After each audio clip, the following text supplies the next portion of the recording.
Question number 3 देखिए, आप वे सबसे छोटी संख्या ज्ञात कीजिए जिससे निम्नलिखित को भाग देने पर एक पूर्ण घन प्राप्त होगा। आपको कुछ पसंद दे रखे हैं, उसमें से याद करना कि वे सबसे छोटी संख्या ज्ञात कीजिए जिसमें निम्नलिखित को भाग देने पर पूर्ण घन हो जाएगी। यानी ये संख्या जो दे रखी है इनको पूर्ण घन बनाना, यानी इनमें से किस संख्या का भाग दे तो ये पूर्ण घन बन जाए। तो सबसे पहले वही विधि अपनानी है। 1 नंबर सवाल है 24। तो हम 24 के क्या करेंगे, अभाज्य गुणनखंड करते हैं। सबसे पहले मैंने इसके अंदर 2 का भाग दिया 12 बार, फिर 2 का दिया 6 बार, फिर 2 का दिया 3 बार, फिर 3 का दिया 1 बार। अब देखिए 24 के अभाज्य गुणनखंड करने पर 2 के 3 समूह हैं। 2 के क्या है, 3 समूह हैं तथा शेष 3 रह जाता है। शेष कौन बचता है, सिर्फ 3 बचता है। अतः 3 का भाग देने पर एक पूर्ण घन प्राप्त होगा। जब हमने 24 के अभाज्य गुणनखंड किए तो हमें इस प्रकार प्राप्त हुए गुणनखंड 2 × 2 × 3। लेकिन यहाँ देखिए 2 के तो 3 समूह प्राप्त हो रहे हैं, लेकिन 3 एक शेष बच जाता है। तो हम क्या करेंगे, इसके अंदर 3 का भाग देते हैं तो 3 से कट जाएंगे, तो ये जो प्राप्त होंगे ये हमें पूर्ण घन प्राप्त होंगे। तो इस तरह हम कह सकते हैं कि 24 के जब हमने अभाज्य गुणनखंड किए तो 2 के 3 समूह बन रहे हैं, लेकिन एक 3 शेष रह जाता है। तो हम 3 का भाग देंगे तो बाकी की संख्या क्या बन जाएगी, एक पूर्ण घन प्राप्त होगा। अब देखिए अगला क्वेश्चन 250। इसी तरह से करना आपको 250 के आपको अभाज्य गुणनखंड करने हैं। सबसे पहले मैंने इसके अंदर 2 का भाग दिया 125 बार, फिर मैंने इसके अंदर 5 का भाग दिया 5 और ये 25 बार, फिर मैंने 5 का दिया 5 बार, फिर 5 का दिया 1 बार। वैसे ही 250 को हम इस प्रकार लिख सकते हैं कि 250 के हमने गुणनखंड किए तो हमें इस प्रकार मिले हैं कि 5 × 5 × 5 तो 3 बार बन रहे हैं, लेकिन 2 क्या रह जाता है, शेष। तो हम कह सकते हैं कि 250 के अभाज्य गुणनखंड करने पर 5 के 3 समूह हैं तथा शेष 2 रह जाता है। 2 शेष रह जाता है। अतः 2 का भाग देने पर एक पूर्ण घन प्राप्त होगा। तो हम क्या करेंगे, इस संख्या के अंदर 2 का भाग देंगे तो ये पूर्ण घन हमें प्राप्त होगा। यानी 250 के अंदर हम 2 का भाग देंगे और इस 24 के अंदर हम 3 का भाग देंगे। अब जो संख्या प्राप्त होगी वो हमने पूर्ण घन प्राप्त होगी। अब जैसे हम 2 में इसमें 250 में 2 का भाग दिया 125, और 125 किसका होता है, 5 का। तो इस तरह इसमें भी 3 का दिया तो 8 का, तो 8 किसका होता है, 2 का। अब देखिए नेक्स्ट क्वेश्चन तीसरा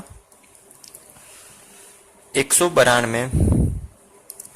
तो हम 192 भी के अभाज्य गुणनखंड करते हैं। 2 का भाग दिया मैंने सबसे पहले 9 दूनी 18 और 1 6 दूनी 12। फिर मैंने इसके अंदर वापस 2 का भाग दिया 4 और 1 8 बार, फिर 2 का दिया 2 दूनी 4 फिर 24 बार, फिर 2 का दिया 12 बार, फिर 2 का दिया 6 बार, फिर मैंने 2 का दिया 3 बार, फिर 3 का दिया 1 बार। अब देखिए यहाँ इसमें 192 को हम किस प्रकार लिख सकते हैं, 2 × 2 × 2 × 2 × 2 × 2 × 3। देखिए इस 2 के ये 3 समूह बन रहे हैं, इस 2 के ये 3 समूह बन रहे हैं, लेकिन ये 3 क्या रह जाता है, शेष। तो अतः हम कह सकते हैं ना, इसके अंदर हम 3 का भाग देंगे। तो 192 के अभाज्य गुणनखंड करने पर 2 के 3 3 समूह हैं तथा शेष 3 रह जाता है, अतः 3 का भाग देने पर पूर्ण घन प्राप्त होगा। तो हम इस संख्या के अंदर 3 का भाग देंगे। लास्ट क्वेश्चन है चौथा 135। देख लीजिए इसको भी। 135 के हम अभाज्य गुणनखंड करते हैं। 135 के अंदर ये 5 6 और ये 3 9, यानी इसके अंदर 3 का भाग जाता है 6, 3 का भाग 4 3 12, 13 में से 12 गया 1 और 1 5 3 15, फिर देखो 5 और 4 ये 9, फिर इसके अंदर वापस 3 का भाग जाता है 3 दूनी 3 एकम 3 और ये 5 3 15, फिर इसके अंदर 3 का जाता है 5 3 15 और ये 5 एकम 5। अब 135 को हम क्या लिख सकते हैं? 3 इंटू 3 इंटू 3 इंटू 5। तो हम कह सकते हैं कि 3 के तो 3 समूह बन रहे हैं, लेकिन 5 एक शेष रह जाता है। तो अतः हम कह सकते हैं कि 135 के अभाज्य गुणनखंड करने पर 3 के 3 समूह है तथा शेष 5 रह जाता है, अतः हम कह सकते हैं कि 5 का भाग देने पर पूर्ण घन प्राप्त होगा। देखिए क्वेश्चन नंबर 4। रेहान एक साबुन फैक्ट्री में काम करता है। वह घनाकार साबुन को जमाकर घन बनाकर खेल रहा है। बताइए 216 साबुन जमाने हो तो बनने वाले घन की पहली पंक्ति में कितने साबुन होंगे? तो आपको ज्ञात होना चाहिए कि ये एक घन होता है। घन कैसा होता है आपको ये पता होना चाहिए। घन होता है उसकी जो ये सभी फलक होते हैं वर्गाकार होते हैं, ये सभी फलक समान होते हैं। यानी जो रेहान जिस साबुन से खेल रहा है उसके सभी फलक एक समान है, यानी 6 फलक है तो 6 फलक वर्गाकार है। घन है तो वर्गाकार है, तो उसके 6 फलक क्या है? वर्गाकार है। उसके पास ऐसे 216 साबुन है, यानी जो घन है उसके जैसे 216 साबुन है। तो कुल साबुन कितने हैं उसके पास जमाने के लिए? कुल साबुन जमाने हैं के लिए है कितने उसके पास? 216 साबुन।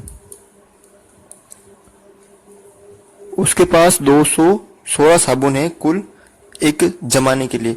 ऐसे करके उसको एक घन बनाना है। क्या बनाना है? उसको एक घन बनाना है।